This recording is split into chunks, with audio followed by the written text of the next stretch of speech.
సేవాలాల్ మహారాజ్ విగ్రహాన్ని అడవి ప్రాంతంలో కాకుండా హైదరాబాద్ పరిసర ప్రాంతాల్లో ఏర్పాటు చేయాలని లంబాడి హక్కుల పోరాట సమితి సంఘంతో పాటు అన్ని సంఘాలు సేవాలాల్ సేన, బంజారా సేవా సంఘం, బంజారా సంఘంతో పాటు ఆల్ ఇండియా బంజారా సేవా సంఘం అన్ని సంఘాలు ఏకతాటికై ఒక డిమాండ్ చేస్తూ ఉన్నది. మీరు మధ్యమడుగులో సేవాలాల్ మహారాజ్ విగ్రహాన్ని ఏర్పాటు చేస్తే, మధ్యమడుగు అనేది హనుమాన్ టెంపుల్, అక్కడ హనుమాన్ చాలీసా, అక్కడ మాలలేసరు, అది హనుమాన్ ప్రసిద్ధిగాంచింది. మీరు తీసుకుపోయి సేవాలాల్ విగ్రహం అక్కడ పెడతామన్నా, సేవాలాల్ మందిరం కడతామన్నా అక్కడ వచ్చేది పేరు మధ్యమడుగు మాత్రమే.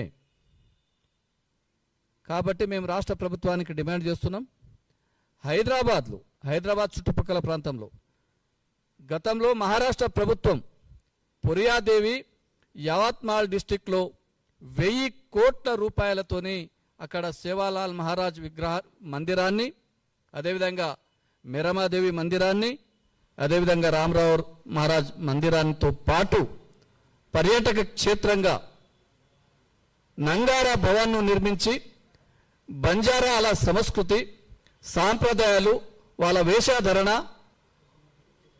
వాళ్ళకు సంబంధించిన చరిత్రను మొత్తం అక్కడ ఆ ప్రాంతంలో ఏర్పాటు చేసింది. అదే పర్యాటక క్షేత్రంగా రోజు రోజు భారతదేశంలోనే అది అభివృద్ధి చెందుతున్నది. అదేవిధంగా ఈ రాష్ట్ర ప్రభుత్వం కూడా మీరు ఇస్తామన్న 20 కోట్లు కాదు, సమ్మక్క సారక్కకు 1000 కోట్ల రూపాయలు కేటాయిస్తున్నారు కాబట్టి వాళ్ళకి కేటాయించండి. కానీ మా బంజారా జాతి కూడా సేవాలాల్ మహారాజ్ విగ్రహంతో పాటు మందిరాన్ని కూడా ఈ హైదరాబాద్ చుట్టుపక్కల ప్రాంతంలో 20 ఎకరాల స్థలం కేటాయించి ఇక్కడనే నిర్మించాలని చెప్పి ఈ సంఘాలన్నీ కలిసి డిమాండ్ చేస్తూ ఉన్నాయి. దీంతో పాటు గత ప్రభుత్వంలో కాంగ్రెస్ పార్టీ ఎన్నికల ముందు గిరిజనులకు కొన్ని హామీలు ఇచ్చినాయి.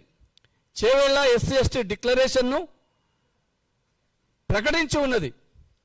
ఆ SC/ST డిక్లరేషన్ను తక్షణమే ఇప్పుడు బడ్జెట్ సమావేశాలు నడుస్తున్నాయి కాబట్టి ఈ బడ్జెట్ సమావేశాల్లో ఆ డిమాండ్లను నెరవేర్చాలని చెప్పి లంబాడి హక్కుల పోరాట సమితి డిమాండ్ చేస్తూ ఉన్నది. ఎందుకంటే ఇప్పటికీ 2.5 సంవత్సరాలు అయిపోయింది, ఇంకా మిగిలేది 2 సంవత్సరాలే. ఇప్పటి వరకు మా గిరిజన జాతికి ₹1 కూడా మీ బడ్జెట్లో కేటాయించలేదు. గత 2 సంవత్సరాలుగా కేటాయించిన బడ్జెట్లో 10,600 కోట్ల రూపాయలు కేటాయిస్తే 4,000 కోట్లు మాత్రమే ఖర్చు చేసింది. 6,600 కోట్ల రూపాయలు ఖర్చు చేయలేదు. ఇదే కాదు, గిరిజనుల యువకుల కోసం స్వయం ఉపాధి నిమిత్తం ట్రైకార్ ద్వారా రుణాలు గత ప్రభుత్వంలో 30,000 మందికి రుణాలు మంజూరు చేసి ప్రొవిడింగ్లు ఇచ్చింది, కొంతమందికి చెక్కులు ఇచ్చింది. ఆ డబ్బులను కూడా ఇయ్యలేదు. ఈ 2.5 సంవత్సరాలుగా ఒక్కరి గిటంగా నిరుద్యోగ యువకులకు ₹1 గిటంగా కేటాయించలేదు. అసలు ఏం చేస్తున్నట్టు ప్రభుత్వం? రోజు రోజుకు లంబాడీలను మభ్యపెట్టి, ఎందుకో ఈ కాంగ్రెస్ వస్తే మా లంబాడీలకు ఆశ ఉంటుంది, కాంగ్రెస్ ఇందిరాగాంధీ మాకు అది చేసింది ఇది చేసింది, ఇందిరమ్మ ఇండ్లు కట్టింది, ఆ రోజు పట్టా భూములు ఇచ్చింది, పోడు భూములకు పట్టాలు ఇచ్చిందని చెప్పి చాలామంది చెప్పుకుంటున్నారు.